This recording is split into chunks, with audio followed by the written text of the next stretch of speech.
আজকে খোয়াই শহরে একটা অনভিপ্রেত ঘটনা ঘটেছে। সুস্থ সমাজের জন্য অনভিপ্রেত, কিন্তু সিপিএমের জন্য সেটা রুটিন এক্সারসাইজ। আজকে ওনারা পবিত্র করের নেতৃত্বে খোয়াই শহরে একটা মহকুমা ভিত্তিক একটা মিছিল আর জমায়েত ওনারা আয়োজন করেছিলেন। তো সেই মিছিলের থেকে 200-250 লোক হবে, সারা খোয়াই মহকুমা থেকে লোক আনিয়ে, প্লাস খোয়াই জেলার অন্যান্য প্রান্ত থেকেও ওদের ক্যাডারদের আনিয়ে খোয়াই শহরে একটা মিছিল সংগঠিত করার চেষ্টা করেন। 200-250 মুশকিল সে লোক হবে। আমাদের যুব মোর্চার ছেলেরা সিঙ্গিছড়া এলাকায় দাঁড়িয়েছিল।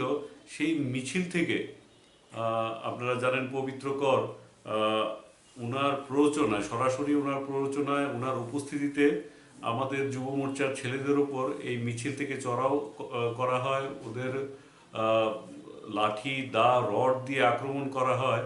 এতে প্রায় 12 জন আমাদের কার্যকর্তা আহত হয়েছে। এর মধ্যে একজন ক্রিটিক্যাল অবস্থায় জিবিতে ভর্তি, দুজনকে জিবি থেকে ট্রিটমেন্টের পর ছাড়া হয়েছে। বাকিদের খোয়াই হসপিটাল থেকেই প্রাথমিক চিকিৎসার পরে ছাড়া হয়।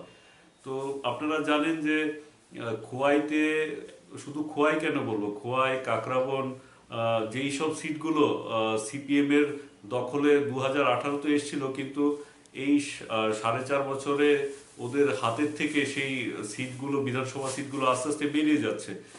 তো আমার মনে হয় সিপিএম আমাদের এই সব সিটগুলোতে, এই সিপিএমের যিনি এইসব বিষয়ে মাফিয়া হিসেবে যিনি পরিচিত, পবিত্র কর মহোদয়, আপনারা খয়ারপুরে যদি দেখেন ওনার রাজনৈতিক ইতিহাস, অনেক খুন সন্ত্রাসের ইতিহাস পেয়ে যাবেন। ওনাকে হয়তো বিশেষ করে দায়িত্ব দেওয়া হয়েছে এই সিটগুলোতে, যেখানে এমএলএদের দেখা যায় না, স্থানীয় নেতৃত্ব বলতে নেই বলা চলে এক কথায়। তো সেই বিধানসভা সিটগুলোতে যেন নিজেদের দলীয় ক্যাডারদের আত্মবিশ্বাস আবার ফিরিয়ে আনা যায়, যা অদৃশ্য হয়ে যাওয়া নেতৃত্বদের পরিবর্তে যেন নতুন নেতৃত্ব উঠিয়ে আনা যায়, তার জন্য হয়তো বিশেষ অভিযানে ওনারা নেমেছেন। কিন্তু আমরা এও বলতে চাই, এইবার একবার দুবার আমরা দেখব, এরপরে যদি এইসব ঘটনা যদি আবার রিপিট হয়, তাহলে আমরাও প্রতিরোধ করতে জানি। ওনারাও মানুষ, আমরাও মানুষ। ওনারা যা করতে পারেন আমরাও তা করতে পারি। কিন্তু বিগত 25 বছরের ইতিহাস আমরা দেখেছি, মানুষ রাজনৈতিক সন্ত্রাস পছন্দ করেন না। আমরা ওনাদের আরেকবার সাবধান করে দেব, এই পথে যদি আবার পা মারান তাহলে আমরাও শেষ দেখে ছাড়বো। আপাতত আমরা পুলিশের কাছে এফআইআর করেছি। আমরা সর্বোচ্চ স্তরে প্রশাসনের আলোচনা করছি, এর যাতে একটা বিহিত হয়, এর যেন যারা আহত হয়েছে ওনারা যেন জাস্টিস পান।